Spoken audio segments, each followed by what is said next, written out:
L'histoire commence sur un champ de bataille avec un jeune chevalier couvert de sang, souriant alors qu'il tente de reprendre son souffle. Plusieurs rayons mortels sont soudainement projetés sur lui et ses hommes, suggérant que la bataille est loin d'être terminée. Le héros se tient droit au milieu des explosions, fier d'être arrivé si loin, mais ils n'ont pas encore fini. S'ils peuvent vaincre cette dernière force devant eux, ils pourront gagner la guerre. Malheureusement, juste au moment où il conçoit cette pensée, un puissant rayon rouge d'énergie le traverse. Ce laser mortel le transperce avant qu'il ne puisse même s'en rendre compte. Et alors qu'il baisse lentement les yeux avec ses yeux injectés de sang, il voit le trou béant au milieu de son torse. Il fixe, incrédule, l'énorme trou dans sa poitrine qui brûle rapidement, puis tombe à genoux en un instant. À ce moment, il prend enfin conscience de ce qui vient de se passer, et la réalité lui apparaît. C'est un coup fatal, et il n'y a malheureusement pas d'échappatoire cette fois. Ainsi, le héros s'effondre face contre terre et se rend à la mort, tout comme ses camarades dont les corps sont maintenant éparpillés sur le champ de bataille. Dans ces derniers instants, il gît dans une immense flaque de son propre sang et réalise que son histoire se terminera sans qu'il puisse rien y faire. Penser à cela l'épuise encore plus. Et comme il ne peut rien faire maintenant, il reste immobile, laissant sa vie défiler devant ses yeux. Alors, comment ce jeune guerrier prometteur s'est-il retrouvé dans cette situation tragique? Eh bien, tout a commencé un jour lorsqu'une menace inconnue est soudainement apparue dans leur monde et a détruit un continent entier. Celui responsable de cette calamité est devenu connu sous le nom de Liquidateur, l'arch-ennemi de l'humanité. Ce destructeur céleste du monde s'est déchaîné, et ainsi, un groupe de guerriers a été créé pour protéger l'humanité. Cette équipe de héros incluait un homme nommé Brian Miller, qui a survécu à un météorite géant sans une égratignure et est devenu connu comme le bouclier protecteur du monde. Le deuxième membre de cette équipe de gardiens était une grande sage, dite posséder une puissance égale à une division entière, et elle était connue sous le nom de Bella Albbryght, la grande sage. L'équipe incluait également Jacob Bloomfield, l'archer divin qui a abattu un dragon supérieur d'un seul tir. Mais ce n'étaient pas les seuls héros rassemblés pour protéger le monde. Car la plus grande épéiste à avoir jamais existé était aussi dans leur équipe. Elle s'appelait Amy White, et elle était connue comme la sainte de l'épée pour sa puissance. D'après le peu que nous savons de ces héros, il n'est pas surprenant qu'ils étaient considérés comme le meilleur espoir de l'humanité. Mais ils n'étaient pas les seuls à combattre le Liquidateur, car il y avait un autre groupe connu sous le nom d'unité de soutien, auquel appartiennent nos protagonistes. Comme vous pouvez l'imaginer, ils ont été placés dans la deuxième équipe car il n'y avait rien d'extraordinaire à leur sujet. Et malheureusement, ils n'étaient que des pions sacrificiels. Le protagoniste, Grelly, un simple fantassin, saigne rapidement au milieu des décombres. Mais tout ce à quoi il peut penser dans ces derniers instants est à quel point les défenseurs surhumains de l'humanité sont vraiment à un autre niveau. Il les observe avec admiration alors qu'ils continuent de mener la guerre contre le Liquidateur.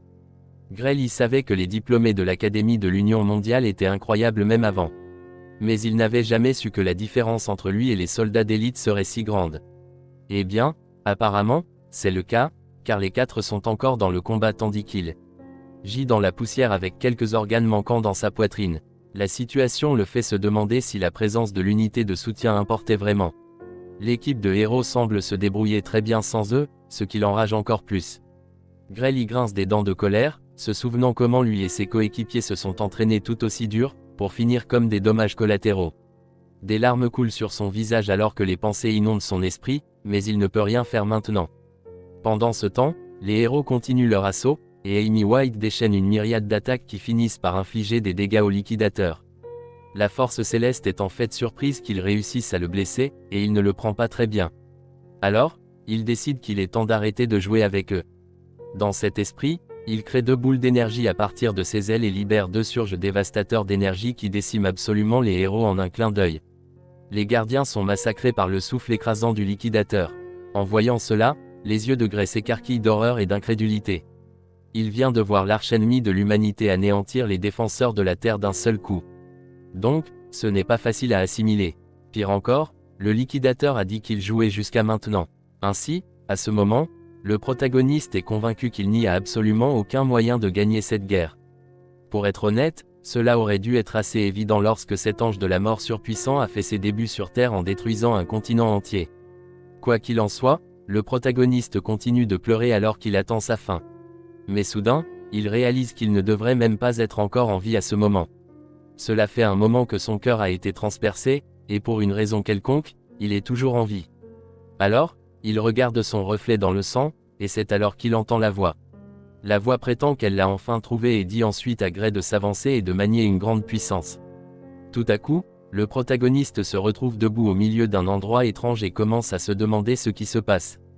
Il pense que cela pourrait être l'au-delà, mais trouve que c'est un peu vide si c'est le cas. Le soldat aux yeux écarquillés regarde autour de lui, et c'est alors qu'il repère un être encapuchonné étrange assis en tailleur sur ce qui semble être un trône. Gray regarde l'être céleste, demandant qui il est, alors la figure semblable à un extraterrestre lui assure simplement qu'il n'est pas mort. L'être lui dit que les blessures physiques de son corps ont déjà guéri, ce qui semble vraiment impossible puisqu'il a clairement vu la blessure fatale dans sa poitrine. Quoi qu'il en soit, il demande à l'extraterrestre s'il est celui qui l'a guéri, mais le grand type ne s'en attribue pas le mérite. Au lieu de cela, il informe Gray qu'il a été guéri par sa propre puissance. Sûrement, rien de tout cela n'a de sens pour le fantassin. Et malheureusement, cette créature céleste ne peut pas non plus lui expliquer. Apparemment, cet extraterrestre est également incapable d'analyser correctement la véritable puissance de Gray. Cependant, ce qu'il peut dire au protagoniste avec certitude, c'est que sa puissance est plus forte que celle du liquidateur, mais seulement s'il peut la contrôler correctement. À ce stade, je commencerai à chercher les caméras cachées autour de moi si j'étais lui, car tout cela ressemble à une grosse blague. Mais je ne suis pas le protagoniste. Donc, revenons à l'histoire. Gray demande à l'être encapuchonné si cela signifie qu'ils ont une chance de gagner cette guerre. Malheureusement, l'extraterrestre admet qu'il ne connaît pas la réponse à cette question et qu'il ne faut pas trop espérer non plus. Cependant, il pense également qu'ils devraient se débarrasser du liquidateur ensemble. Dès qu'il dit cela, Gray n'a pas une seule seconde pour assimiler avant que l'extraterrestre noir ne perce un autre trou à travers lui. Après avoir fait cela, il dit à Gray qu'il peut maintenant partir, promettant de lui prêter la puissance qu'il possède pour l'aider. À ce moment, nous voyons un cercle magique avec une horloge briller vivement devant la poitrine de Gray. Donc, il est assez clair que notre garçon vient de recevoir une amélioration majeure dans le département de la puissance. Il se réveille sur le champ de bataille juste après sa rencontre avec l'extraterrestre étrange et se remet immédiatement sur pied. Gray ramasse son épée et est choqué lorsqu'il voit qu'elle est maintenant complètement entourée d'une étrange puissance. La lame crépite d'une énergie semblable à la foudre, alors il se demande ce que c'est, et la voix révèle que c'est sa propre puissance qui se manifeste. Quant à la puissance de l'extraterrestre, elle ne peut pas être vue à l'œil nu. Donc, il explique cela à Gray. Notre garçon est excité par cette nouvelle puissance, surtout depuis qu'il vient littéralement de tromper la mort. Et puisque le liquidateur est toujours là, il décide de tester ses nouvelles capacités sur l'ange impitoyable de la mort. L'extraterrestre maléfique ressent soudain quelque chose qui vient vers lui. Et au moment où il se retourne, Gray est déjà sur lui. Notre garçon attaque avec une entaille brutale de son épée menaçante, et le liquidateur semble presque horrifié par sa présence. L'extraterrestre maléfique ne peut pas croire ce qui se passe car il ne pensait pas qu'il restait un adversaire puissant. Il peut sentir la puissance en Gray, donc il sait à quel point Gray est dangereux. Cela est confirmé lorsque le héros porte un coup qui inflige de réels dégâts, et cela booste beaucoup sa confiance. Alors, il charge pour un autre coup et commence même à devenir arrogant, sentant qu'il est plus fort que le liquidateur. Cependant, le destructeur du monde rappelle rapidement à Gray pourquoi il ne faut pas le sous-estimer. Tout comme il l'a fait avec les gardiens de la Terre plus tôt, le liquidateur utilise une seule entaille pour couper Gray en deux. Cela se produit si vite qu'il ne le ressent même pas immédiatement. Et au moment où notre garçon baisse les yeux, il est horrifié de voir que ses jambes ne sont plus connectées à son torse. Le liquidateur utilise ce coup mortel sur lui, mais le félicite également pour avoir réussi à le forcer à tout donner. Apparemment, le liquidateur pense que couper le protagoniste en deux sera suffisant pour le tuer, alors il se retourne, se préparant à s'envoler. Mais ensuite, dans un rebondissement choquant, la même énergie qui enveloppait l'épée plus tôt s'écoule et s'étend, couvrant tout le corps de Gray et lui permettant de guérir en une fraction de seconde. Puis l'épée grossit incroyablement jusqu'à devenir si massive que même le liquidateur est déconcerté. L'extraterrestre maléfique sait déjà que Gray est sur le point de porter un coup dévastateur, alors il crée rapidement un bouclier pour se protéger car il n'est même plus sûr que cet adversaire soit humain. Notre garçon est fusionné avec l'énergie comme un hôte et un symbiote. Et avec un éclat meurtrier dans les yeux, il donne un coup terrifiant au liquidateur. L'extraterrestre parvient à bloquer cette attaque avec son bouclier, mais il ne faut pas longtemps pour que Gray le submerge et détruise le bouclier avec un rayon d'énergie époustouflant. Le souffle envoie le liquidateur voler, et même s'il n'a pas d'expression sur le visage, on peut dire qu'il commence à avoir vraiment peur de notre garçon.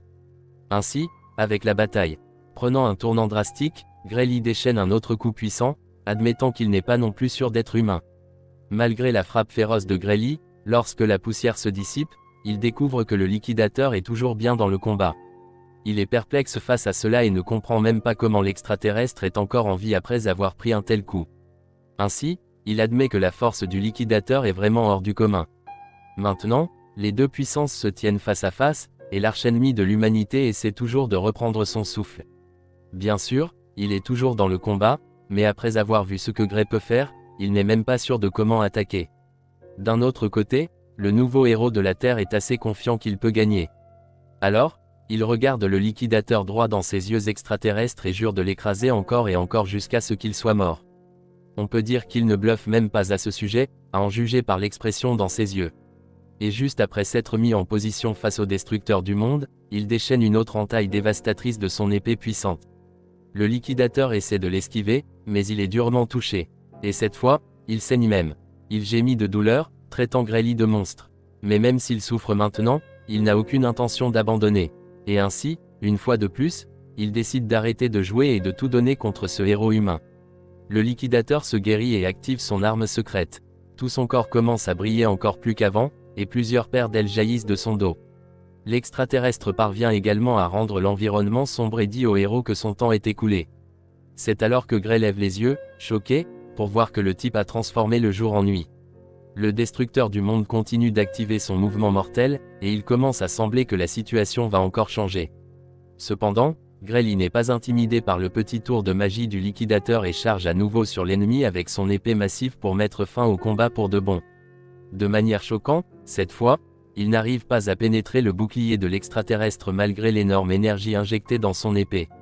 Son attaque rebondit simplement sur la barrière, le laissant assez déconcerté pendant une seconde. Il essaie encore de comprendre ce qui se passe lorsque le liquidateur lui explique. Le destructeur du monde lui dit que toutes ses attaques sont inutiles car, dans ce plan de véritable crépuscule, rien ne peut lui faire de mal. À ce stade, le liquidateur se sent invincible. Il conseille nonchalamment à notre garçon d'arrêter sa résistance inutile et de regarder les étoiles. En entendant cela, notre garçon lève les yeux vers le ciel avec horreur, et ses pupilles continuent de se dilater encore et encore alors qu'il fixe la lumière brillante là-haut.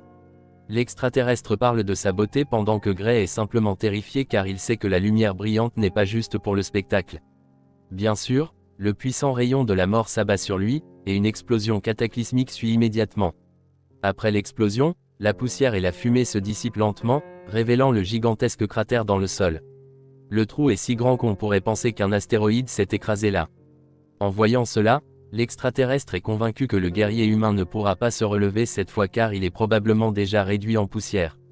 C'est ce qu'il pensait, mais il réalise rapidement à quel point il avait tort. Tout à coup, des éclairs commencent à apparaître devant le cratère. L'énergie s'accumule rapidement, laissant le liquidateur à nouveau déconcerté. Il fixe la boule d'énergie, qui grossit, et c'est alors qu'une sorte de bouclier magique avec une apparence d'horloge apparaît juste devant l'extraterrestre. En voyant cela, le liquidateur le reconnaît instantanément. Et puis, la même voix qui avait appelé Grey auparavant parle. La voix est impressionnée par la grande quantité de puissance que le liquidateur a rassemblée et suggère que cela devrait suffire pour le ramener. À ce moment, une vague d'horreur envahit l'extraterrestre envahisseur car cette voix appartient à celui appelé Chronos. Le liquidateur refuse de le croire, et c'est alors que l'être céleste noir appelle Grelly.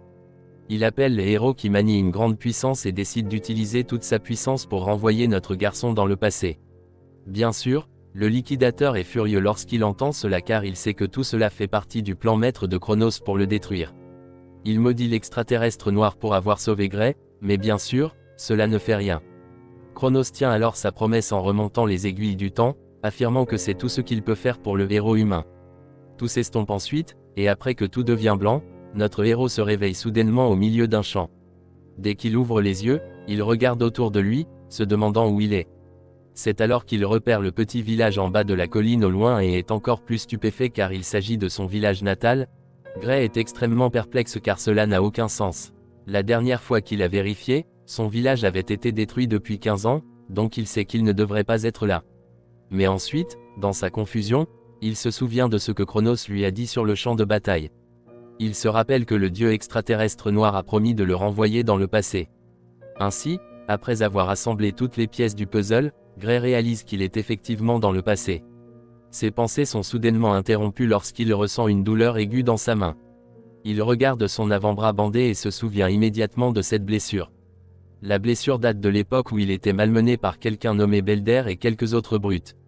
Gray commence à trembler de peur à la pensée de ces brutes. Il se souvient à quel point ils l'ont battu et il n'est pas prêt à revivre cela. Malheureusement, il se souvient aussi à quel point ils étaient forts, alors il a peur de ne pas pouvoir les battre. Notre garçon a été tellement traumatisé par ces brutes que le simple fait d'y penser le plonge dans une crise de panique. Il ferme les yeux et finit par se calmer. D'après ce qu'il voit, il semble qu'il n'ait jamais quitté le village. Donc, il conclut que vaincre le liquidateur était probablement juste un rêve. Avec cela à l'esprit, il accepte son destin et se dirige vers le village. Il ne veut pas être blessé par les brutes, alors il décide de trouver un plan pour eux lorsqu'il se sentira plus fort. Malheureusement, sur le chemin du retour, il tombe sur les mêmes brutes sur un sentier broussailleux. Il n'arrive pas à croire à quel point sa chance est mauvaise, alors il les fixe avec une expression vide. Nous sommes enfin présentés au chef de la bande, Belder. Il prétend qu'il cherchait en fait notre garçon et se plaint que Gray lui a causé beaucoup de problèmes pour le trouver. À ce stade, le protagoniste souhaite probablement pouvoir disparaître ou se téléporter ailleurs, mais malheureusement, cela n'arrive pas. Belder lance soudainement une épée à ses pieds et dit à Gray de la ramasser. Notre garçon est encore dans un état de torpeur, essayant de comprendre ce qui se passe vraiment.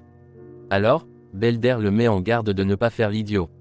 Et ainsi, il dit franchement au protagoniste qu'il veut organiser un combat simulé, mais Gray ne ramasse toujours pas l'épée.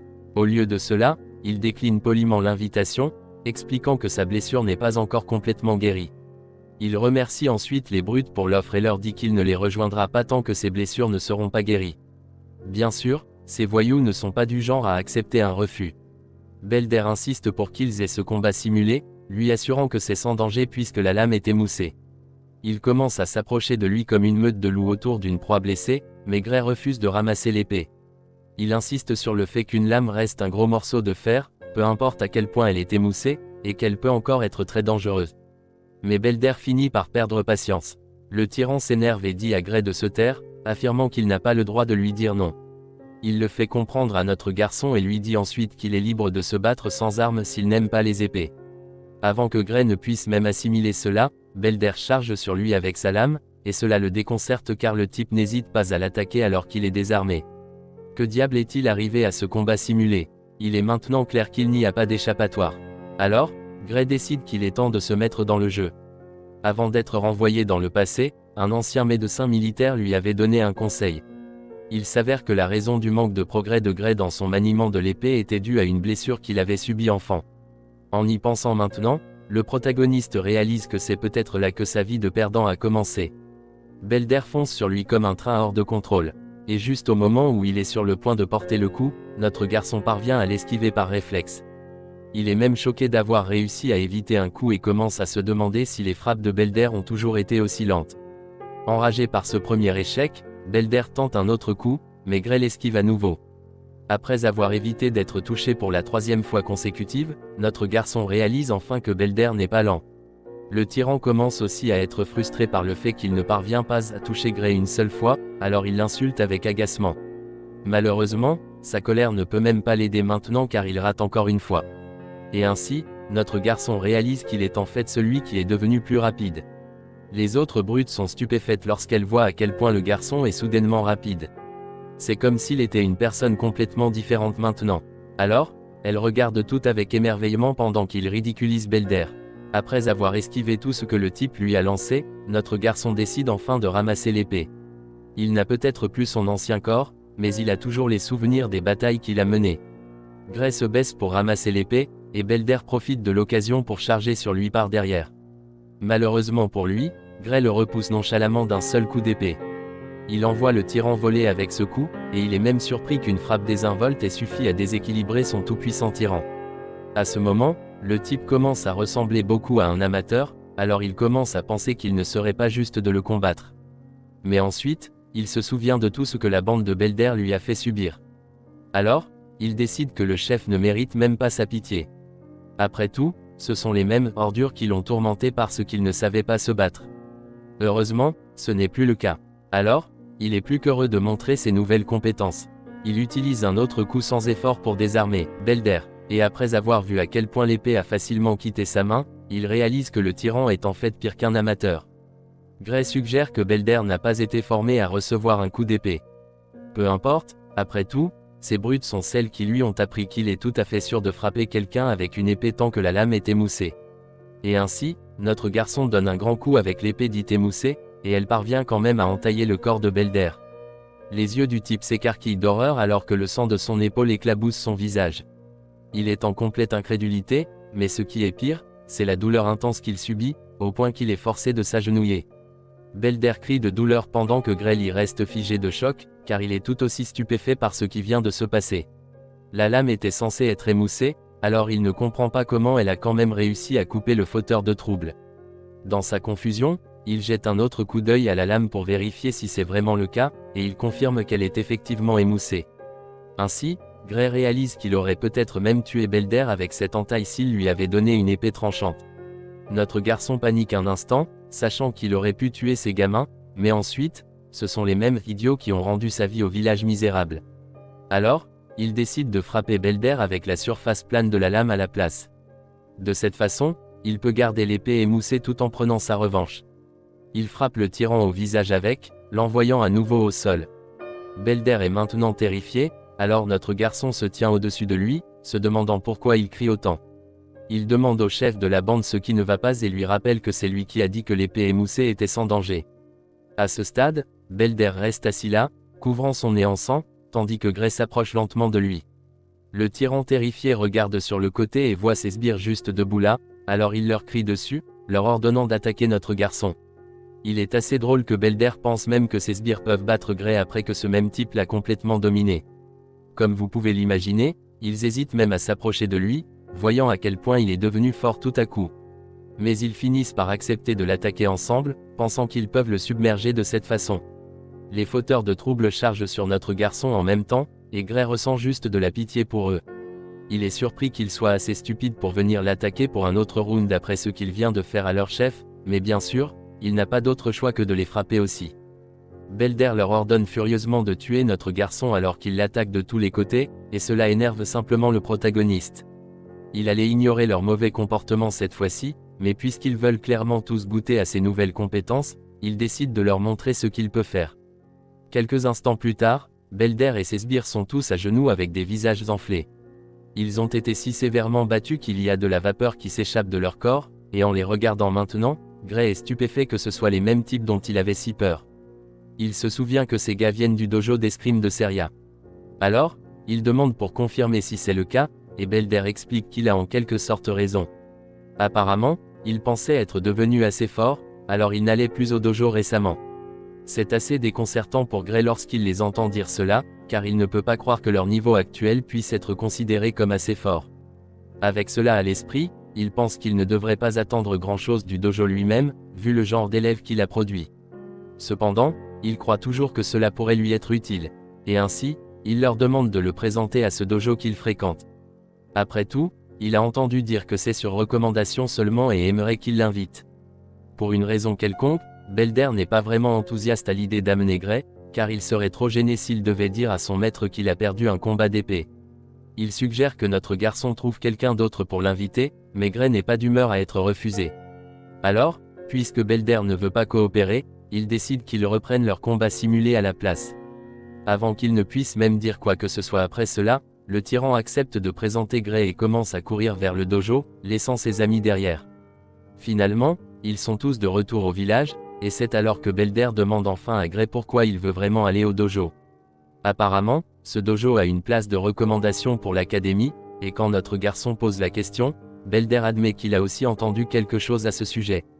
Ainsi, notre garçon explique que c'est la raison pour laquelle il veut y aller, mais l'un des amis de Belder pense qu'il est déjà assez fort sans aller à l'académie.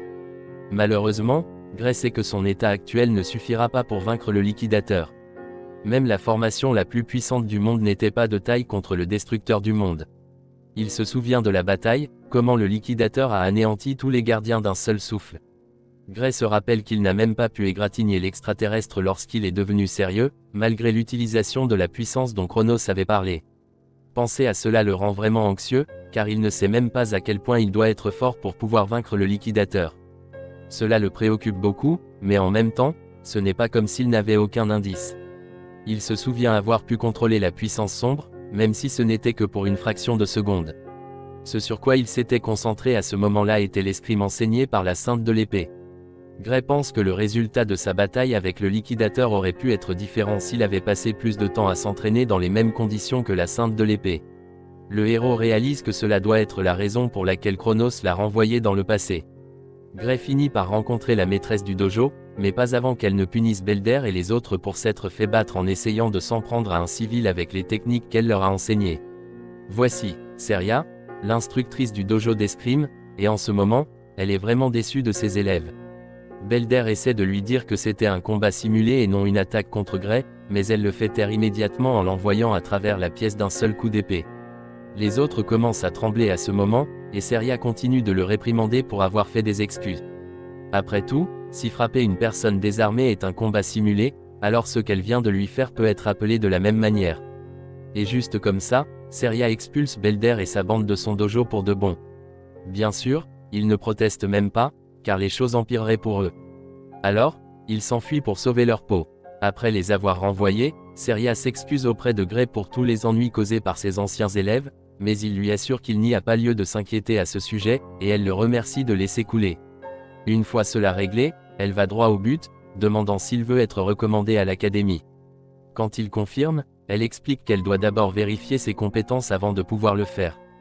Gray comprend parfaitement, alors il se prépare pour l'épreuve à venir. Seria lui dit qu'il est libre de porter le premier coup et l'encourage à venir vers elle quand il sera prêt. Bien sûr, le héros charge sur elle en un éclair avec plusieurs coups puissants qui surprennent réellement la maîtresse du dojo.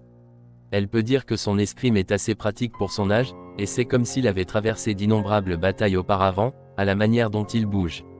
Seria essaie de contrer une attaque suivante, mais Gray glisse en dessous et attaque de côté avec une vitesse fulgurante, ce qui la convainc que Belder et les autres ne sont pas de taille contre lui.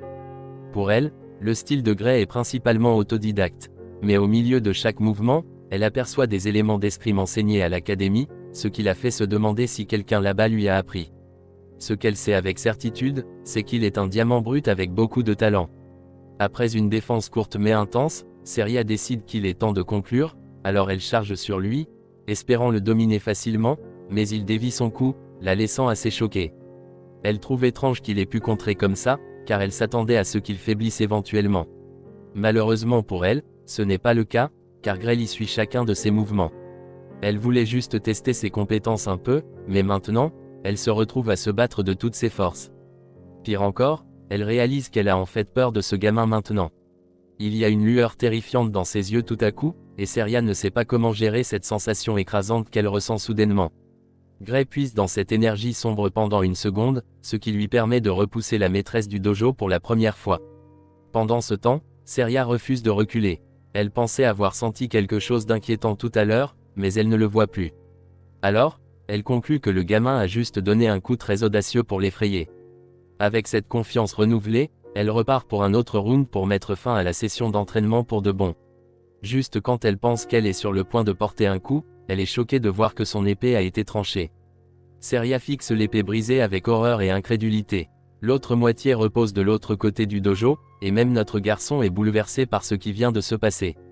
Ce qu'il vient de ressentir est la même sensation que sur le champ de bataille, lorsqu'il pouvait sentir l'énergie sombre couler à travers lui. Et il est choqué car il ne pensait pas avoir cette puissance même maintenant. Alors qu'il essaie encore de comprendre, il sent l'énergie sombre l'envahir soudainement. La douleur est si intense qu'il tombe à genoux comme s'il venait d'avoir une crise cardiaque. Et même Seria commence à s'inquiéter pour lui. Avec un regard inquiet sur le visage, elle lui demande s'il va bien, mais il ne peut même pas répondre car il lutte encore pour sa vie. Apparemment, son corps n'a pas réussi à suivre la puissance sombre qu'il a exercée tout à l'heure. Et maintenant, il essaie de récupérer. Après quelques secondes, la douleur s'apaise, et il parvient à se remettre sur pied. Alors, il lui dit qu'il va bien. Il pouvait à peine tenir debout il y a quelques instants. Après cette expérience, il réalise qu'il ne devrait pas utiliser cette puissance imprudemment. Inconnu de cette situation, Gray se demande s'il serait judicieux de parler à Seria de sa puissance. Mais après avoir vu le regard perplexe et critique sur son visage, il décide qu'il vaut mieux ne pas s'embêter. Même s'il lui disait, elle ne le croirait probablement pas. Et ce n'est pas comme s'il pouvait contrôler la puissance pour prouver ce qu'il dit, alors il n'y a aucun intérêt à lui dire. Avec cela à l'esprit, il force un rire nerveux et prétend qu'il s'est juste laissé emporter, ce qui laisse l'instructrice du dojo sans voix et déconcertée par lui. En ce moment, elle essaie encore de comprendre comment ce gamin a réussi à couper son épée avec une épée en bois émoussé. C'est logiquement impossible, et elle ne pense même pas qu'il réalise à quel point c'est important. Juste à ce moment, Seria commence à le regarder avec suspicion, et quand il le remarque, il demande nerveusement s'il y a quelque chose qui ne va pas. Elle peut dire qu'il cache quelque chose et ne veut pas parler de l'épée en bois qu'il a coupée en deux d'un seul coup, alors elle laisse tomber et change de sujet pour revenir à la recommandation pour l'académie qu'il a demandée. Gray confirme cela une fois de plus, affirmant qu'il a entendu qu'elle pouvait lui en donner une. En réponse, Seria admet qu'elle pourrait effectivement lui donner une recommandation pour la meilleure institution éducative du royaume, l'Académie royale d'escrime. Cependant, elle lui dit qu'elle ne peut pas recommander qu'il y aille. Sa déclaration suivante frappe notre garçon comme un coup bas, car elle lui dit qu'il n'est pas adapté à cet endroit. Gray commence à s'en vouloir dès qu'elle dit cela, pensant qu'il a toujours su qu'il n'était pas encore assez fort. Après tout, il pouvait à peine faire quoi que ce soit contre elle, sauf à ce dernier moment. Alors, il n'est pas surpris qu'elle ne soit pas assez impressionnée. Il se sent encore désolé pour lui-même lorsqu'elle complète sa déclaration, l'informant que l'endroit où il devrait viser est l'Académie de l'Union mondiale. Et ses yeux manquent de sortir de leurs orbites lorsqu'il entend ce rebondissement. Apparemment, Seria ne veut pas qu'il aille à la meilleure institution du royaume car elle croit qu'il appartient à la meilleure institution du monde. Notre garçon est époustouflé rien qu'en pensant à cet endroit, car c'est la même institution d'où viennent la Sainte de l'Épée et les autres héros. Il n'a jamais imaginé que quelqu'un comme lui pourrait même être accepté là-bas, et Seria lui assure que ce n'est pas impossible. Cependant, son corps est loin d'être assez en forme pour être un épéiste. Et donc, ce serait difficile pour le moment. À l'Académie royale, elle pense qu'il pourrait s'en sortir avec ses compétences, mais cela ne suffira pas à l'Académie de l'Union mondiale. Et ainsi, elle est vraiment perplexe face au jeune homme devant elle, car elle ne comprend pas comment quelqu'un peut acquérir de telles compétences avec un corps aussi faible que le sien. Grelly sait qu'elle a raison. Tout le monde dans cette académie est un véritable monstre. Alors, avec un corps comme le sien, il n'a même pas une chance de rivaliser avec eux. Seria n'entend pas ce qu'il pense, mais à l'expression sur son visage, elle peut dire qu'il se sent déjà vaincu. Alors, elle lui demande pourquoi il abandonne alors qu'il reste encore 9 mois avant l'examen d'entrée. Cela signifie qu'il a une chance, mais il pense aussi que 9 mois ne suffisent pas. Et l'instructrice du dojo est d'accord avec lui. Ce n'est effectivement pas suffisant, mais elle l'encourage à lui faire confiance. De toute évidence, Seria veut le prendre comme élève pour les 9 prochains mois. Mais elle a aussi besoin de savoir s'il est prêt à souffrir pendant tout ce temps. Évidemment, il ne veut pas souffrir. Personne ne le veut, mais il sait qu'il le doit. Alors, il se décide et demande à Seria de le prendre sous son aile pour les 9 prochains mois. L'instructrice du dojo est enthousiaste de l'entendre dire cela, affirmant que c'est une excellente réponse. Mais l'expression joyeuse est rapidement remplacée par un sourire terrifiant qui effraie Gray, et c'est alors qu'elle décide que l'enfer commence. L'entraînement intensif de notre garçon commence dès le premier jour. Et après avoir poussé ses capacités physiques à la limite, Seria le gave de protéines. Elle le fait s'entraîner même quand il n'est pas d'humeur et le force à manger, qu'il le veuille ou non. Cela devient sa vie dès le jour où il a mis les pieds dans le dojo pour la première fois. Et 8 mois plus tard, l'apparence physique de Grelly est complètement transformée. Tous ses muscles sont enfin définis, avec une poitrine prononcée, des bras musclés, des deltoïdes saillants et des abdominaux ciselés. Ces 8 mois d'enfer portent vraiment leurs fruits, et Seria est ravie de dire qu'il est devenu beaucoup plus musclé. Il est maintenant si robuste qu'elle ne pense même plus avoir quoi que ce soit à lui apprendre. Et ainsi, elle l'encourage à aller de l'avant avec confiance. Gray est heureux d'entendre qu'elle est fière de lui et des progrès qu'ils ont faits, mais il ne comprend pas pourquoi elle l'envoie maintenant alors qu'il reste encore un mois avant l'examen. Alors, elle lui explique combien il peut être difficile de passer un examen dans un endroit auquel il n'est pas habitué, c'est pourquoi elle pense qu'il est préférable d'y arriver tôt. Pendant qu'il essaie encore de comprendre, elle lui tend un sac de pièces, affirmant que c'est assez d'argent pour le voyage et un mois de nourriture. Gray hésite à prendre l'argent, pensant qu'aller un mois avant l'examen est trop tôt. C'est presque comme si elle essayait de le chasser du village tout à coup. Et quand il dit cela, elle rit, trouvant qu'il réfléchit trop. Notre garçon a entendu des rumeurs sur un nid d'ogre récemment découvert près du village, et il sait qu'il y a à peine des gardes dans le village. À ce stade, Seria admet nerveusement qu'elle en a entendu parler aussi. Mais elle lui assure que cela n'a rien à voir avec eux. Elle essaie de le convaincre, mais il n'y croit pas. L'instructrice du dojo pense qu'il n'y a rien à craindre puisque la capitale royale enverra bientôt de l'aide. Cela dit, elle encourage Gray à se rendre à l'examen sans souci. Notre garçon continue de la fixer avec une expression vide même après qu'elle a dit tout cela, car il ne la croit pas. Il sait déjà qu'aucune aide ne viendra jamais dans ce village, car il a vu l'avenir. Il l'a littéralement vécu. Gray sait que sa maîtresse perdra la vie juste avant que le village ne soit détruit. Apparemment, on a dit qu'elle a été tuée lorsqu'elle est partie tuer l'ogre seul, alors il sait comment tout va se dérouler s'il ne fait rien. Bien qu'il n'ait aucune intention de partir, il lui dit qu'il va partir. Seria est heureuse d'entendre cela et prie pour qu'il réussisse son examen. Après avoir réussi à convaincre son élève de quitter le village, Seria se faufile dans la forêt plus tard cette nuit-là. À partir des restes de squelettes ensanglantés et éparpillés partout, on peut dire que c'est une région dangereuse, avec des créatures mortelles. L'instructrice du dojo est évidemment venue chasser l'ogre, comme notre garçon l'avait prédit. Selon le rapport des éclaireurs, le nid est juste ici, donc tout ce qu'elle a à faire pour le trouver est de suivre la traînée de sang sur le sol.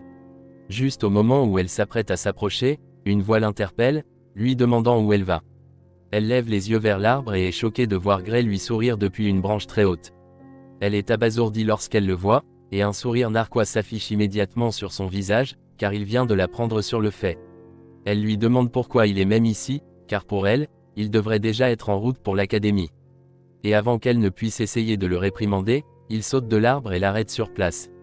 Gray lui dit que c'est lui qui devrait poser la question, puisqu'elle lui a dit que les nids d'ogres seraient pris en charge par l'armée de la capitale royale. Bien sûr, Seria trouve rapidement une excuse, prétendant que les gens de la capitale ont dit qu'ils ne pouvaient pas venir à cause d'une urgence là-bas. Et pour cette raison, elle a décidé de s'occuper des nids d'ogres elle-même. Après tout, elle croit qu'elle est plus que capable de gérer la situation seule. Seria sourit après avoir dit cela, affirmant qu'elle connaît déjà la force du nid grâce au rapport des éclaireurs. Elle révèle que le chef du nid est un ogre d'élite et que le nid lui-même contient environ 40 à 50 monstres au total selon les rapports qu'elle a reçus.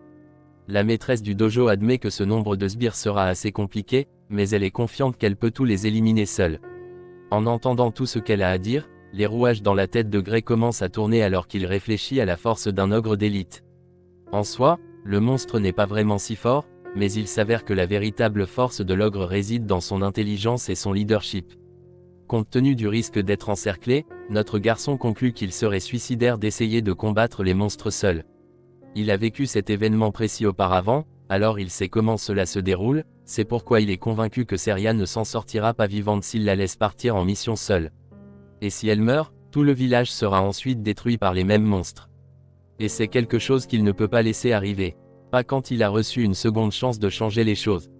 Le héros a vu cet avenir tragique de ses propres yeux. Et c'est encore un souvenir très frais, c'est pourquoi, après avoir réfléchi un moment, il demande soudain à sa maîtresse de l'emmener avec elle.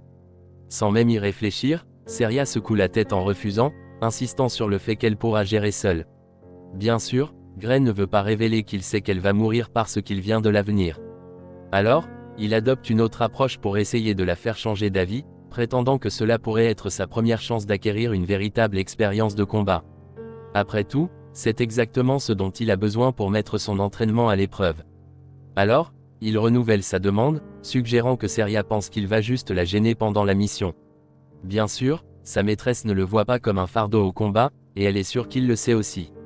Après tout, elle ne peut même plus le battre dans un combat simulé. C'est à quel point il est devenu bon. Cependant, elle lui fait aussi comprendre que personne ne sait ce qui peut arriver dans un vrai combat, surtout quand il s'agit d'un nid de monstres qui s'est formé soudainement comme celui auquel ils sont confrontés. Pour un travail aussi dangereux, la maîtresse du dojo pense qu'il est préférable qu'il attende d'avoir un peu plus d'expérience dans des combats réels moins risqués. À ce stade, Gray commence à se sentir assez vaincu, car il pensait vraiment qu'il allait la faire changer d'avis. Malheureusement, elle insiste pour y aller seule, alors il est forcé d'utiliser sa dernière option. Il lui dit soudain qu'il a une idée, ce qui la rend immédiatement curieuse, et c'est alors qu'il la défie à un combat de manière inattendue. Apparemment, ce plan implique de l'assommer pour qu'il puisse s'occuper de l'ogre lui-même. Il informe Seria de ses intentions en pointant son épée sur son visage. La maîtresse aux cheveux blancs sourit simplement en essayant de comprendre ce qu'il vient de lui dire. Elle reste immobile pendant quelques secondes, probablement en pensant qu'il reconsidérerait sa décision, mais Gray tient bon et garde la pointe de son épée à quelques centimètres de son visage. À ce stade, il est clair qu'elle ne peut pas le faire partir, et elle ne veut pas vraiment se battre contre lui, alors elle ferme les yeux et se rend. Seria accepte de l'emmener, mais lui fait promettre qu'il reviendra vivant quoi qu'il arrive. En entendant ces mots, notre garçon abaisse enfin sa lame et lui assure qu'il prévoit certainement de revenir de cette mission. Alors, il fait promettre à Seria la même chose, la suppliant de ne pas mourir dans le nid d'ogre. Et bien sûr, elle est très confiante que cela n'arrivera pas. Une fois sur la même longueur d'onde, le maître et l'élève suivent la traînée de sang menant au nid d'ogre et commencent officiellement la chasse. Bientôt, ils arrivent près d'une vallée et, de loin, ils remarquent que le terrain ne laisse aucune place à la fuite. S'ils y entrent, ils peuvent facilement être piégés et massacrés. Mais Seria est plus préoccupée par les monstres là-dedans. Elle affirme que les sbires ont beaucoup de confiance pour construire leur nid dans un tel endroit. Alors, Gray lui rappelle rapidement qu'ils ne pourront pas s'échapper non plus. Il sent que sa maîtresse pourrait devenir un peu trop confiante. Alors, il souligne également le fait qu'ils sont confrontés à des monstres intelligents et non à de simples bêtes stupides. En conséquence, il suggère qu'il est préférable d'être plus prudent dans leur approche, et Seria est d'accord avec lui. Les deux se cachent derrière un gros rocher et observent discrètement le camp de loin. Après avoir regardé autour pendant un moment, ils ne parviennent toujours pas à repérer le chef. Alors, Seria suggère qu'il est probablement dans l'une des tentes. Pour elle, c'est une bonne chose, car au moins ils peuvent rapidement éliminer certains des sbires et réduire leur nombre avant que le chef ne sorte. Avec cela à l'esprit, elle dit à Gray d'éliminer les ennemis d'un côté pendant qu'elle attaque de l'autre. Pour le moment, les monstres n'ont toujours pas idée qu'ils sont sur le point d'être pris en embuscade, alors ils vaquent encore à leurs occupations. Seria et Gray sortent leurs armes et passent à l'action. Le premier monstre à être éliminé voit la maîtresse d'escrime aux cheveux blancs venir vers lui, mais avant qu'il ne puisse réagir, elle lui tranche la tête d'un seul coup. Eh bien, cette première attaque alerte les autres, donc tous leurs espoirs d'être furtifs sont instantanément anéantis. La horde d'ogres aux yeux rouges rugit sur les deux épéistes, mais bien sûr, ils ne font pas le poids face à notre garçon. Sans même puiser dans ses pouvoirs sombres, Gray tranche les monstres avec aisance comme un boucher sans cœur. Il démembre les ogres avec des frappes fulgurantes. Et sa maîtresse trouve également qu'il est assez facile d'éliminer tous les monstres de son côté. Et ainsi, après seulement quelques minutes, le nid est rempli de cadavres d'ogres ensanglantés éparpillés autour. Les deux éliminent la première vague avec facilité, et Seria est vraiment impressionnée par les compétences de Gray. Elle est assez surprise par sa performance et commence à se demander si c'est vraiment sa première fois sur un champ de bataille. L'instructrice du dojo est si intriguée qu'elle se laisse presque distraire en le taquinant. Mais notre garçon est concentré maintenant, alors il la presse de rester vigilante, révélant que ce n'est que le début de la bataille. Gray regarde les ogres morts autour de lui et commence à ressentir une étrange sensation. Le premier combat était beaucoup trop facile, alors il trouve bizarre que les monstres soient si faibles. C'est déconcertant, car il est sûr que Seria aurait pu les éliminer tout aussi facilement, même seule. Cela n'a aucun sens, car dans l'histoire originale, elle a été tuée dans ce même nid. À ce stade, Gray réalise que quelque chose de vraiment terrifiant doit se trouver dans cette tente. Il jette un coup d'œil dans la tente sombre alors que cette pensée lui traverse l'esprit. Et c'est alors qu'une paire d'yeux terrifiants le fixe depuis l'obscurité. Les yeux de Gray s'écarquillent de peur alors que des frissons lui parcourent l'échine, et sans même y réfléchir, il crie qu'ils doivent partir immédiatement. Notre garçon dit à sa maîtresse qu'ils doivent partir tout de suite, la pressant de s'enfuir avec lui. Mais la maîtresse d'escrime arrogante pense qu'il exagère. Elle lui demande ce qui ne va pas, estimant qu'il n'y a pas besoin de battre en retraite. Mais après avoir vu l'expression d'horreur sur son visage, elle ne réfléchit pas deux fois avant de courir après lui.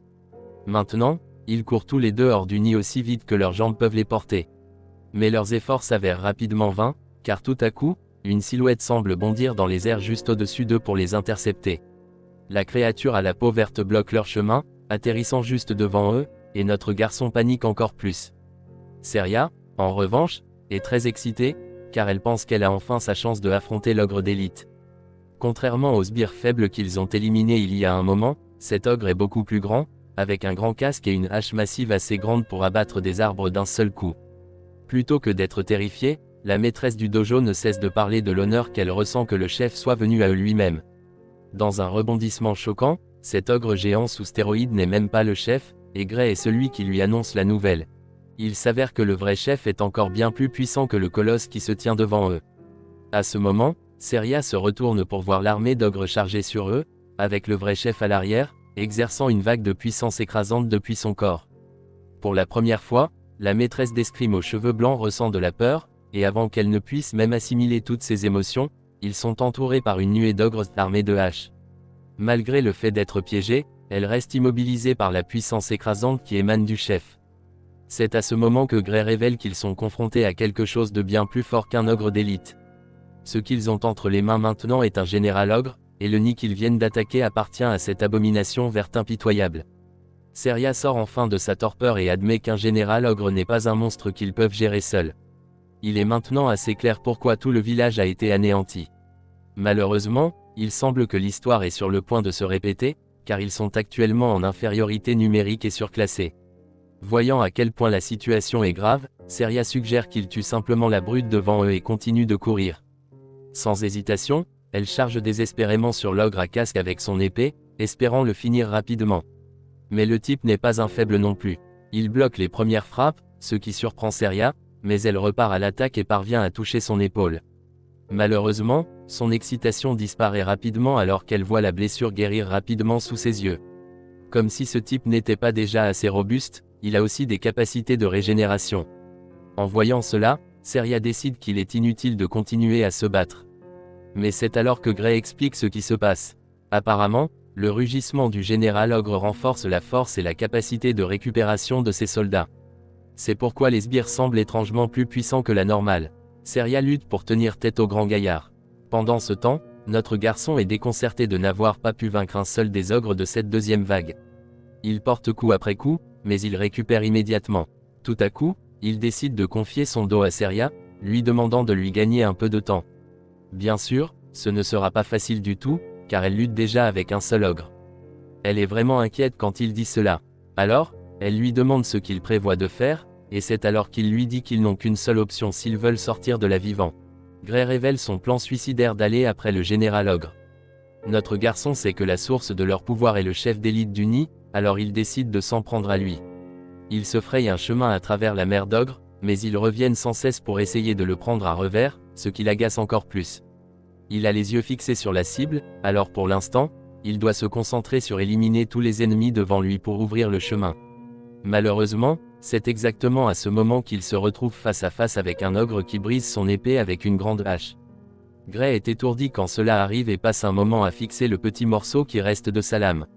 Il est maintenant clair que son épée ne peut pas résister à combattre un ogre renforcé, ce qui est un très mauvais signe puisqu'il a l'intention d'affronter le général ogre bientôt. Il reprend rapidement ses esprits et esquive une frappe puissante juste à temps. Et pendant qu'il est encore dans les airs, il sort son épée de rechange. Il a de la chance d'en avoir une, mais il sait que ce n'est qu'une question de temps avant que celle-ci ne se brise aussi. Comme si elle lisait dans ses pensées, Seria lui lance soudain son épée de rechange pour qu'il en ait deux. Il la remercie en attrapant la deuxième lame avec aisance. Mais même s'il a maintenant deux épées, il sait que ce n'est toujours pas suffisant pour éliminer tous les ennemis. Cependant, c'est tout ce qu'il a, alors il est déterminé à faire en sorte que cela compte, puisqu'il ne lui reste plus qu'à éliminer les ogres sur son chemin et abattre le général. Avec ce nouvel élan d'espoir, notre garçon traverse la vague d'ogres qui se dresse sur son chemin comme un éclair. Il se déplace si vite que certains d'entre eux ne le voient même pas venir, mais dans le processus, il prend quelques coups et se fait même entailler au visage. Pourtant, cela ne le décourage pas, car il avance sans relâche à travers la horde de monstres assoiffés de sang. Le général remarque que le héros s'approche, alors il pousse un autre rugissement puissant pour renforcer encore plus ses soldats. Ce rebondissement est quelque chose que notre garçon n'avait absolument pas prévu, car il ne pensait même pas que ces ogres pouvaient devenir plus forts. Malheureusement, il mute en un éclair, et le combat devient plusieurs fois plus difficile. Il ne parvient plus à avancer. Et à ce rythme, ce n'est qu'une question de temps avant que lui et ses épées ne soient écrasés. Gray réalise que le général a vu clair dans son plan, ce qui le pousse à admettre que le chef est vraiment très intelligent. Il est évident maintenant que l'intelligence élevée du chef n'est pas juste pour le spectacle. Notre garçon continue de lutter dans le combat, et il manque de se faire écraser, mais il s'écarte rapidement et retrouve son équilibre. Il crée une certaine distance entre lui et les monstres et décide de changer d'approche. Il n'a plus ni le temps ni la puissance pour s'occuper de ses sbires, alors il tente de les dépasser sans vraiment les combattre. Mais ce plan est rapidement contrecarré lorsqu'un des ogres le plaque soudainement comme un linebacker de la NFL. Le héros se retrouve soudainement immobilisé alors que le monstre refuse de le lâcher. Et comme si cela ne suffisait pas, un ogre encore plus grand arrive avec une hache massive pour le couper en deux. Heureusement, il parvient à utiliser son agresseur comme bouclier pour se protéger du premier coup. Mais ensuite, il est forcé de se défendre contre la puissance brute des coups suivants. Gray utilise son épée pour bloquer les attaques. Avant qu'il ne puisse même penser à son prochain mouvement, la bête enchaîne avec un autre coup dévastateur qui l'envoie voler. Cette fois, il prend un coup direct qui le fait cracher du sang. Et lorsqu'il regarde sa main, il ne trouve qu'une autre épée brisée. Notre garçon n'a plus qu'une seule épée, ce qui est une très mauvaise position pour lui. Il est gravement blessé et épuisé, mais doit encore affronter la horde ainsi que le général surpuissant qui les renforce avec une nouvelle énergie toutes les 5 minutes. Gray lutte pour se relever et affronter les ogres qui chargent maintenant sur lui. Mais les rouages dans sa tête tournent encore plus vite, car il doit trouver un plan pour se sauver. D'après l'expérience qu'il a acquise en tant que fantassin, il sait avec certitude qu'il ne peut pas gagner ce combat. Et puisque c'est le cas, il décide de se sacrifier. Il crie soudain à Seria de s'enfuir pendant qu'ils sont concentrés sur lui. Mais elle sourit simplement en l'entendant. Sans hésiter, elle lui fait savoir qu'elle ne peut pas faire cela, et pas seulement parce que la brute à casque imposante est toujours sur son chemin. En entendant cela, Gray essaie de la réprimander, se demandant si elle a une envie de mourir ou quelque chose comme ça. Il a peur qu'elle veuille mourir pour rien juste pour avoir l'air courageux. Alors, il lui assure qu'il courra juste derrière elle dès qu'elle commencera à bouger. Cependant, elle ne refuse même pas parce qu'elle s'inquiète pour lui. Apparemment, Seria ne peut littéralement plus courir, car une vilaine coupure sur sa cuisse rend difficile pour elle de tenir debout. Gray voit la blessure et est instantanément horrifié, car sa maîtresse est essentiellement une cible facile dans cet état. Tout à coup, la sauver en se sacrifiant devient impossible, et il se retrouve immédiatement à court d'options. La vie de Gray commence à défiler devant ses yeux, tout comme dans sa vie précédente. Il a été renvoyé dans le temps pour pouvoir vaincre le liquidateur. Alors, il est assez triste de réaliser que sa nouvelle vie va se terminer seulement 8 mois plus tard dans un nid d'ogre sordide. Ses chances de survie diminuent encore plus lorsque sa dernière épée est brisée par une autre frappe puissante. Ça semble vraiment mauvais pour notre héros à ce stade. Mais même avec les chances contre lui, il refuse d'accepter la défaite. Gray croit que ce n'est pas encore fini, car il a encore une dernière carte à jouer. Bien sûr, il ne sait pas comment utiliser la puissance sombre qu'il possède, mais notre garçon est certain que même tous ses ennemis devant lui ne feront pas le poids s'il parvient à puiser dans la puissance de la bataille contre le liquidateur. Alors, maintenant que c'est son dernier et seul espoir de survie, Gray se force à se souvenir de ce qu'il a ressenti lorsqu'il a libéré cette puissance pour la première fois. Il n'a pas beaucoup de temps pour le faire, car les ogres aux yeux rouges chargent sur lui. Notre héros ferme les yeux pour se concentrer afin de se rappeler la sensation de ce moment. Et ce faisant, il pointe son épée brisée sur les ennemis, espérant que la puissance sombre la transformera en une arme mortelle en un rien de temps. Effectivement, notre garçon parvient à activer la puissance juste à temps. Juste au moment où il est sur le point d'être écrasé par les monstres, son épée brisée prend vie avec la puissance sombre, lui permettant de détruire définitivement les ogres devant lui. Seria est très choquée lorsqu'elle voit cela, et elle est déjà assez inquiète. Mais avant qu'elle ne puisse paniquer, Gray se tourne vers elle avec la moitié de son visage consumé par l'énergie sombre. Et puis, il lui sourit, l'assurant que tout va bien. Notre garçon ne plaisante pas, et nous pouvons voir pourquoi il vient de dire cela. Gray est maintenant beaucoup plus puissant qu'il ne l'était il y a quelques instants, c'est pourquoi il parvient à éliminer facilement la horde d'ogres devant lui. Apparemment, ses frappes sont si puissantes que les ogres ne peuvent pas s'en remettre. Et même si le général commence aussi à subir des dégâts, Seria le remarque, et cela la choque. Alors, elle se laisse distraire pendant une seconde. Dans cette fraction de seconde, son adversaire a l'occasion de l'attaquer par surprise, mais elle le voit venir et parvient à le bloquer. Seria utilise son épée pour bloquer la hache énorme. Et c'est alors qu'elle remarque que la force derrière est maintenant plus légère qu'auparavant. Tout à coup, l'ogre le plus puissant devient soudainement une proie facile pour Seria. Alors, elle en profite et détruit la brute en un éclair. Il lui a donné du fil à retordre plus tôt, mais sans le général pour le renforcer, il n'est rien. Un peu plus tard, nous voyons le héros et sa maîtresse debout victorieux dans le nid, entourés de cadavres d'ogres. Il est émerveillé qu'ils aient réussi à s'en sortir vivants, et les ecchymoses sur son visage confirment que ce n'était pas une mince affaire. Il s'excuse d'avoir brisé son épée, mais la maîtresse d'escrime l'assure qu'elle s'en fiche, car il lui a littéralement sauvé la vie. De toute façon, il lui rend l'épée brisée, et elle la prend de ses mains, même si ce n'est pas sa principale préoccupation pour le moment. En la prenant, elle essaie de lui demander à propos de l'attaque qu'il a utilisée pour gagner le combat. Mais avant qu'elle ne puisse finir de parler, notre garçon s'effondre tête la première sur le sol.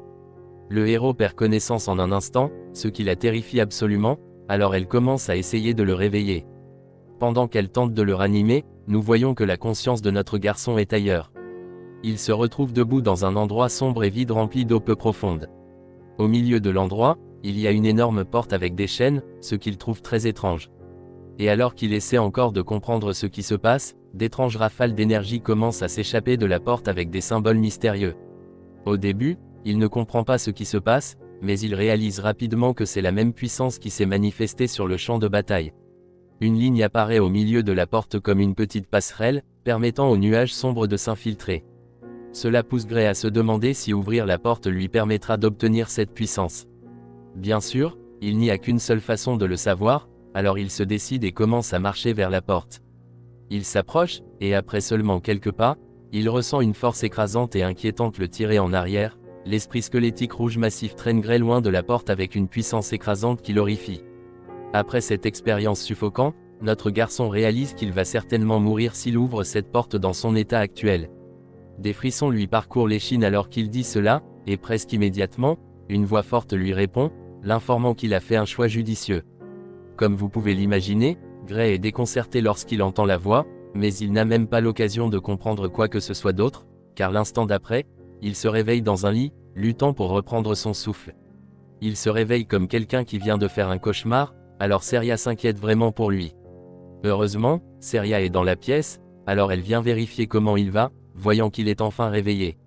Elle n'a clairement pas complètement récupéré des dommages qu'ils ont subis dans le nid d'ogre. En même temps, notre garçon est assez confus, alors il demande où il est, et c'est alors qu'elle l'informe qu'il a été inconscient pendant 5 jours. En conséquence, elle avait même peur qu'il ne se réveille plus. Notre garçon est encore assez surpris d'avoir dormi pendant les 5 derniers jours. Alors, il pense que cela doit être dû au fait qu'il s'est poussé très fort. Cela a clairement eu un impact sur son corps, et la maîtresse d'escrime est d'accord avec lui, même si elle pense qu'il a fait bien plus que se pousser fort. De toute façon, elle s'inquiète de son état, se demandant comment va son corps. Elle lui demande s'il peut bouger, et comme il ne connaît pas non plus la réponse, il décide d'essayer. Malheureusement, Gray réalise soudain qu'il ne peut pas du tout bouger son bras droit. Il ne peut pas y mettre de force. Et même s'il sait qu'il peut bouger un peu, il a peur de ne pas pouvoir tenir une épée avec. Comme si cela ne suffisait pas, il remarque aussi une étrange échymose sur son bras bandé avec une énergie sombre qui se répand. Seria remarque qu'il a du mal, alors elle lui pose des questions à ce sujet. En entendant cela, Gray est un peu surpris, car cela signifie qu'elle ne peut pas voir l'échymose semblable à un tatouage sombre sur son bras. Puisque c'est le cas, il admet simplement qu'il ne peut pas mettre de force dans son bras dominant. Apparemment, la maîtresse d'escrime n'est pas vraiment surprise d'entendre cela. C'est exactement ce qu'elle pensait, et donc elle sait aussi que cela ne guérira pas complètement de sitôt. Après tout, tous les os de son bras droit sont en morceaux. Clairement, le héros ne savait pas cela, surtout parce que ça ne semble même pas douloureux de l'extérieur. Il explique cela, et c'est alors qu'elle lui dit qu'ils l'ont déjà traité avec une potion magique. Pour une raison quelconque, notre garçon n'aime pas du tout entendre cela. Il fixe la bouteille de potion vide avec choc et panique, car la dernière fois qu'il a vérifié, de telles choses étaient extrêmement coûteuses.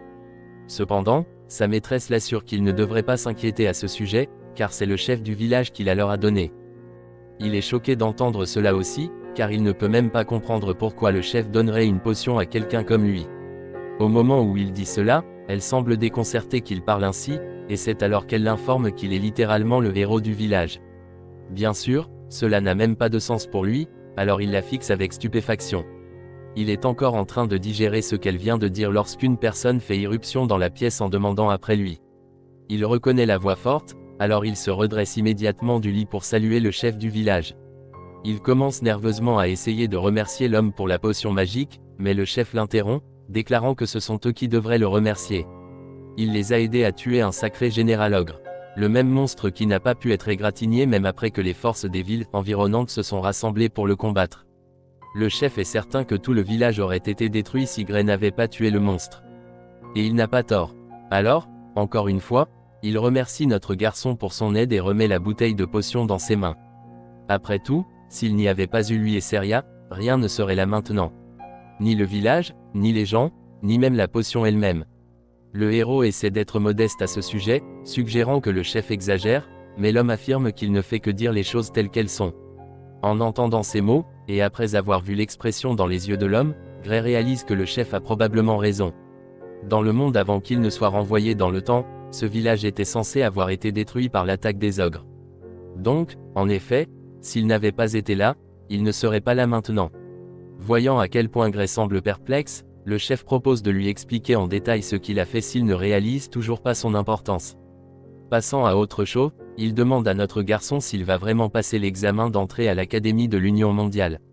Il s'avère que notre garçon avait complètement oublié la seule chose qui l'a poussé à s'entraîner dur pendant les 8 derniers mois.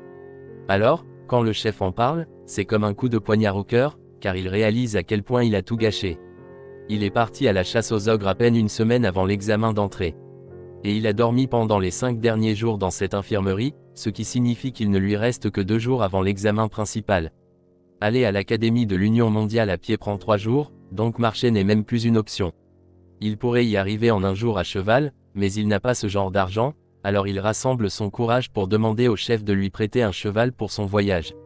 Étonnamment, l'homme savait déjà qu'il ferait cette demande, c'est pourquoi il avait déjà préparé le meilleur cheval de tout le village pour Gray à l'avance.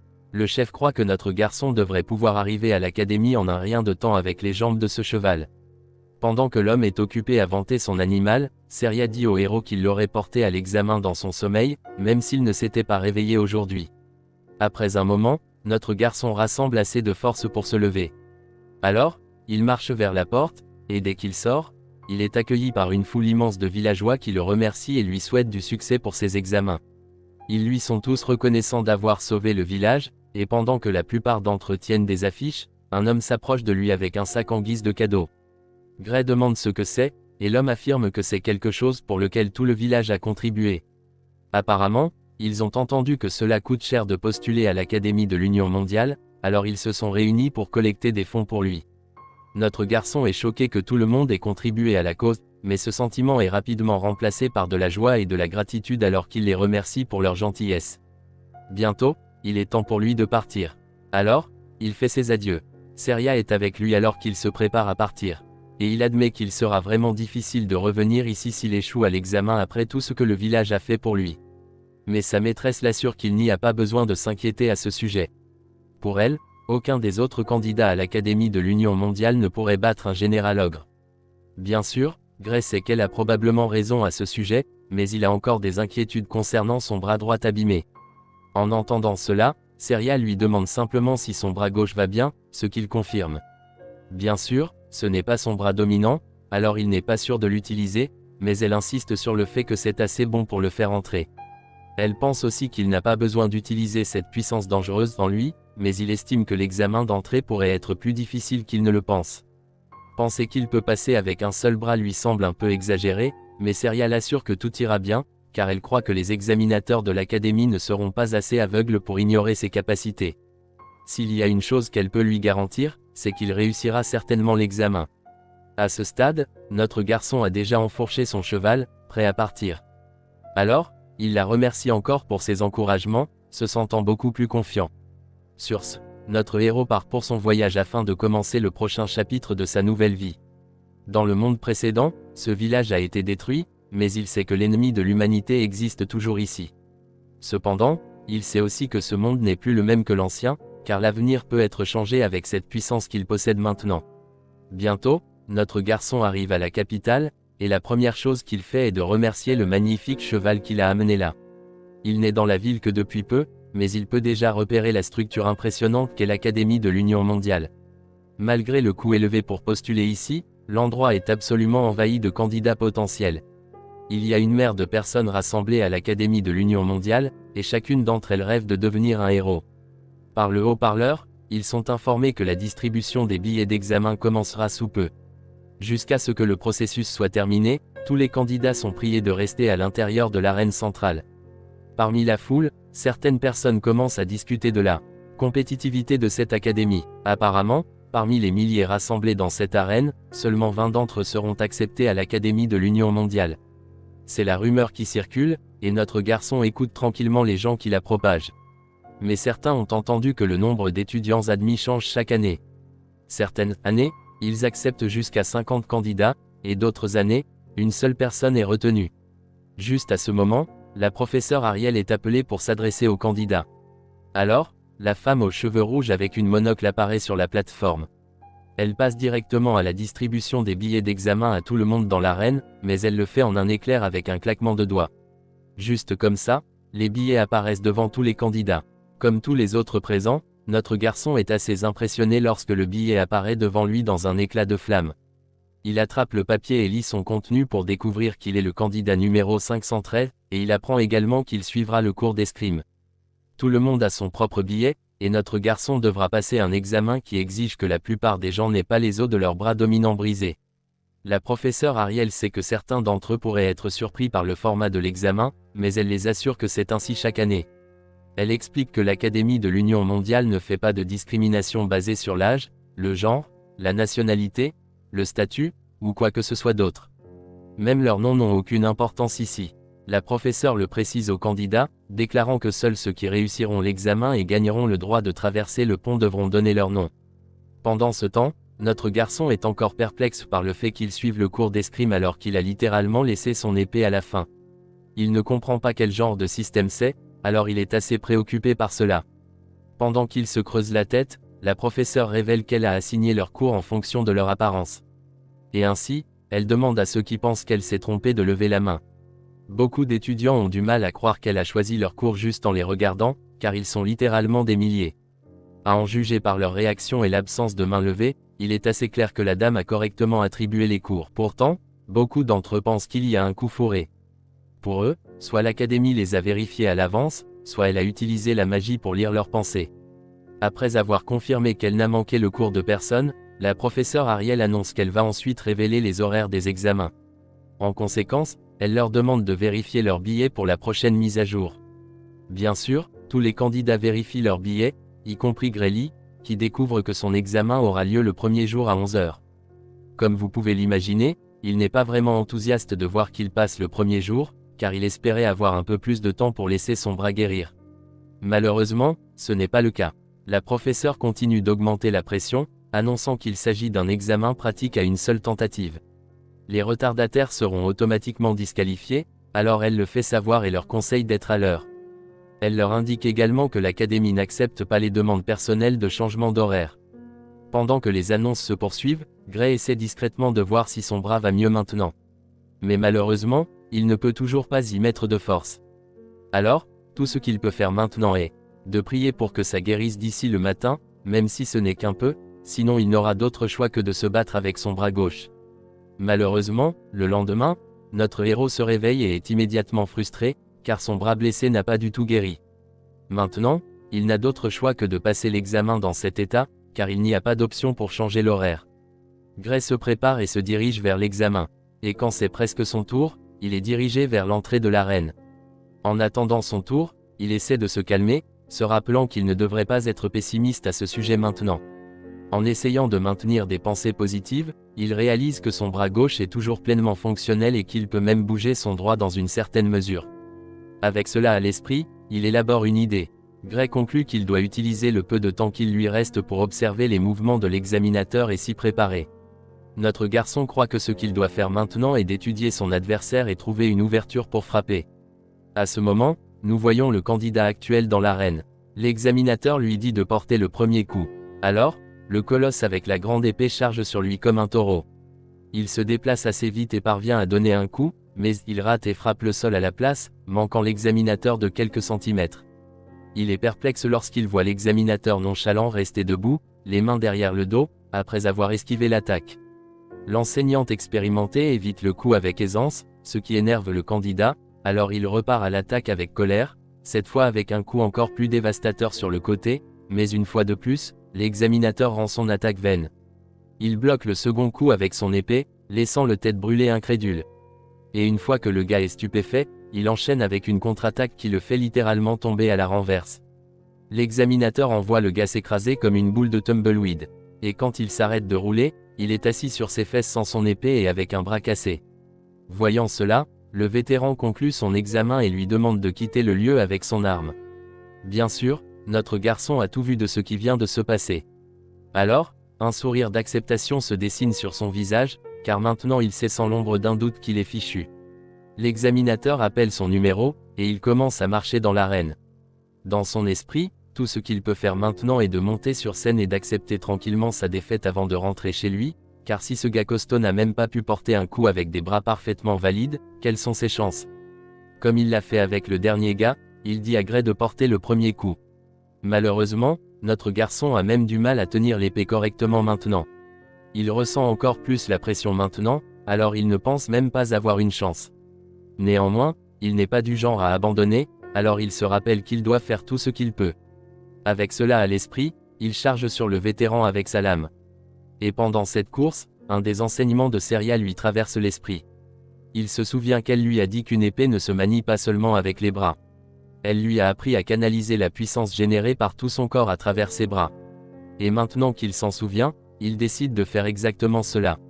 Même si son bras droit est sans force, il sait qu'il peut encore transmettre la force à travers ses autres muscles. Alors, il essaie et donne un coup très correct. L'examinateur esquive le coup, bien sûr, et Gray n'est pas choqué, car ce n'est pas comme s'il pouvait se battre, comme il le fait habituellement. Si manier une épée sans la force des bras était facile, personne ne s'embêterait à entraîner son corps en premier lieu, alors il ravale ses excuses et se concentre mieux. Malgré son handicap, Gray parvient à forcer l'instructeur à l'attaquer très rapidement. Mais c'est alors qu'il remarque quelque chose d'étrange.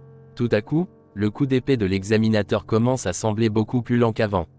C'est juste comme ce qui s'est passé avec Belder, mais la différence ici est la force insensée qui vient de ses attaques apparemment lentes. Cependant, Gray peut toujours dire que la vitesse et la technique de cet homme ne sont même pas proches de celles de sa maîtresse. Avec cela à l'esprit, il sent qu'il pourrait compenser la différence de force de bras s'il peut juste s'en tenir à l'escrime qu'il a apprise d'elle. Alors, dans ce cas, notre garçon passe en mode bête en un clin d'œil. Il déchaîne une rafale de coups d'épée sur l'examinateur, forçant le gars à reculer plus vite qu'il ne l'aurait imaginé. Il fait reculer l'instructeur considérablement tout en essayant de bloquer les coups, au point que l'homme manque de perdre l'équilibre. De plus, le gars semble toujours très lent aux yeux de Gray. Alors, maintenant, il commence à penser que cet examinateur n'est même pas aussi fort qu'il le pensait avant. À ce moment, les mots de Seria résonnent dans son esprit alors qu'il se souvient qu'elle l'a assuré qu'il réussirait. Alors, maintenant, avec la façon dont il domine l'examinateur, il se sent beaucoup plus confiant qu'il peut réellement le faire. Notre garçon Gray commence à vraiment prendre l'avantage dans le duel, se sentant beaucoup plus confiant qu'il ne l'était avant d'entrer dans l'arène. Cependant, l'examinateur n'a pas l'intention de perdre si facilement face à un candidat, alors il passe à la vitesse supérieure et commence à attaquer plus fort. L'instructeur déchaîne une myriade de coups, mais notre garçon parvient à tous les bloquer.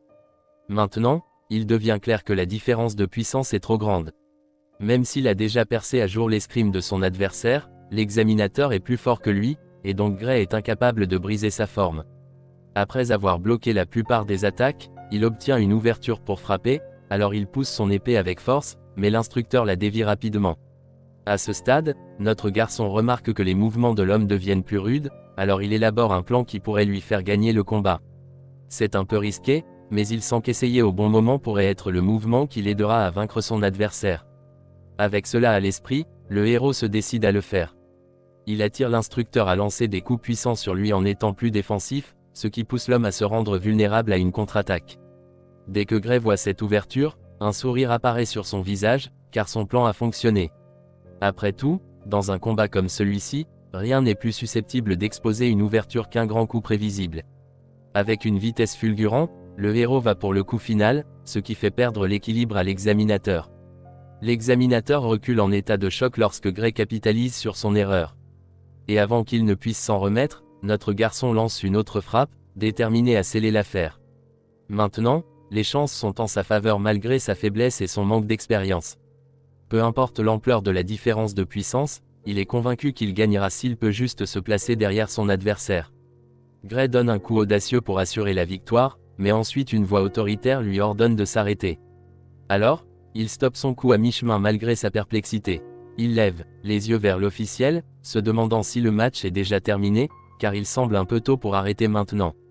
Eh bien, il s'avère que la limite de temps pour l'examen a été atteinte, et avec le duel qui a été présenté, le résultat sera un match nul. En entendant cela, notre garçon fixe simplement l'officiel avec choc. Il était si près de gagner, mais il n'a pas pu le faire à temps. Alors, il soupire de défaite, se sentant mal de ne pas avoir réussi. C'est un résultat écrasant pour notre garçon qui s'est entraîné si dur pour arriver à ce point. Mais il sait qu'il ne peut pas protester ou argumenter, car cela serait inutile. Alors, il sort tranquillement de l'arène, croyant qu'il a réellement fait de son mieux. Bien sûr, il n'est pas si facile d'accepter une défaite comme celle-ci, surtout quand elle détermine son avenir. Le fait qu'il n'ait même pas pu battre le premier examinateur lui fait sentir que les choses seront assez difficiles pour lui. Pour le moment, son destin semble assez sombre, car ses chances d'entrer à l'académie cette année sont maintenant nulles, puisqu'il n'a pas réussi à battre son examinateur. Alors, il décide de revenir l'année suivante pour repasser l'examen, puisque son bras aura guéri d'ici là. Avec cela à l'esprit, il remercie simplement les examinateurs et l'académie pour lui avoir même donné la chance de postuler. Une semaine plus tard, c'est l'heure de la réunion finale pour décider des étudiants qui seront acceptés dans la meilleure institution du monde. La réunion se tient dans la salle 53. Et une fois qu'ils sont tous assis, le président demande ce qu'ils pensent des candidats maintenant qu'ils ont tous terminé l'examen. Le premier examinateur admet immédiatement qu'il est submergé par la difficulté de choisir seulement quelques étudiants, tandis qu'un autre déclare que la méthode actuelle d'observation collective est plutôt inefficace. En conséquence, il suggère qu'il divise la charge de travail l'année suivante. Cela semble être une bonne idée au début, mais ensuite un autre professeur n'est pas d'accord avec lui. L'homme insiste sur le fait qu'ils ne peuvent pas se permettre de négliger un talent simplement pour faciliter les choses pour eux-mêmes.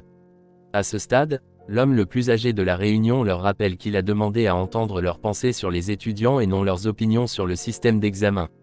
Cela dit, il décide qu'il commence par le cours d'escrime et demande à ses professeurs de lui indiquer lesquels des candidats ont réussi dans cette catégorie.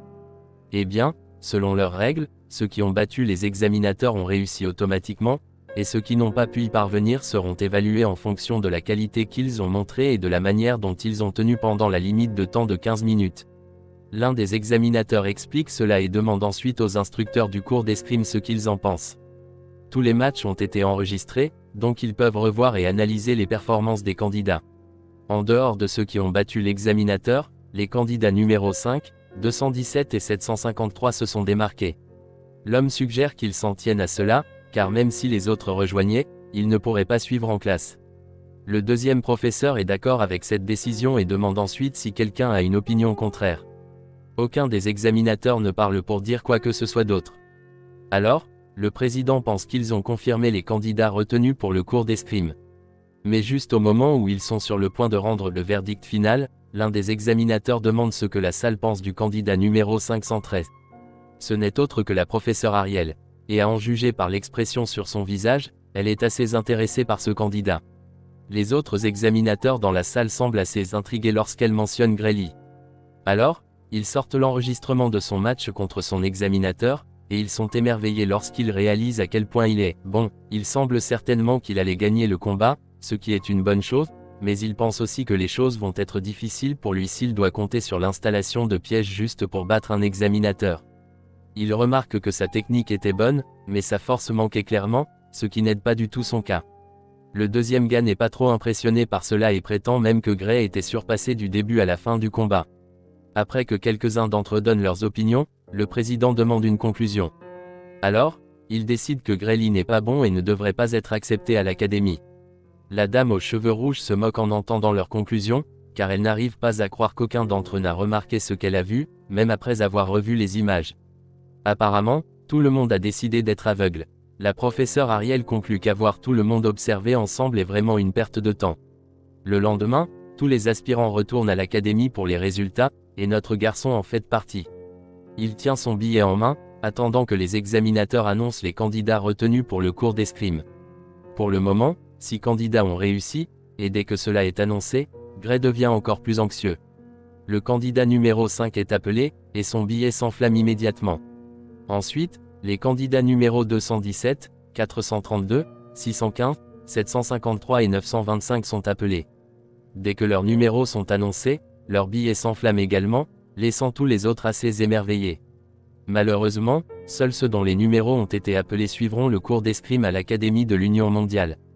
Et quand notre garçon entend cette annonce, son cœur se serre instantanément. Il l'avait probablement vu venir après la façon dont son examen s'est déroulé, mais il est encore étourdi quand il est réellement confirmé qu'il n'a pas été sélectionné. Les candidats retenus sont invités à traverser le pont et à compléter leur procédure d'inscription avant la fin de la journée. Bien sûr, ceux qui ont réussi l'examen sont vraiment excités à ce sujet, et leurs amis sont tout aussi heureux pour eux. D'un autre côté, il y a beaucoup d'autres candidats qui ruminent encore leur situation.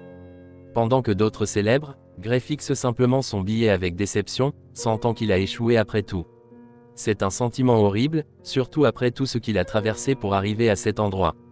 Mais même s'il semble qu'il rentrera chez lui, il y a une dernière catégorie connue sous le nom d'admission spéciale de l'œil divin. Comme vous pouvez l'imaginer, notre garçon n'est pas vraiment intéressé lorsqu'il entend l'annonce. Il ne sait probablement même pas ce que c'est. Mais tout à coup, il entend son numéro être appelé. Bien sûr, c'est un grand choc. Mais ce qui est encore plus surprenant, c'est la façon dont son billet commence soudainement à briller d'une lumière bleue éclatante. Elle brille encore plus fort que ceux qui avaient des flammes plus tôt. Alors, il est tout aussi confus que tous les autres candidats qui le regardent avec émerveillement. Ils sont tous déconcertés par le spectacle, et après avoir fixé la carte brillante pendant quelques secondes, le héros commence enfin à réaliser qu'il a réellement réussi. Alors que la plupart des candidats sont perplexes, comme notre garçon, d'autres dans la foule sont assez familiers avec cette admission spéciale de l'œil divin, car l'Académie l'a déjà fait auparavant. Pour le moment, le nom ne dit rien à Gray, car il n'en a jamais entendu parler auparavant.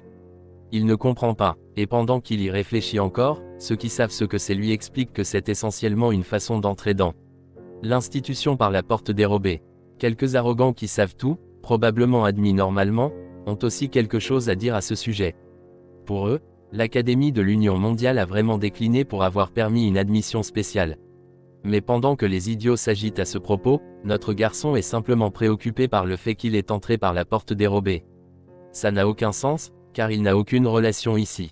Alors, il se demande si son maître a trouvé un moyen de le faire entrer. C'est une possibilité, mais il sait que c'est tiré par les cheveux, car elle n'a jamais mentionné quoi que ce soit de ce genre. Ses pensées sont soudainement interrompues quand un vieil homme arrive pour réprimander les candidats qui parlaient mal de l'admission spéciale de l'œil divin.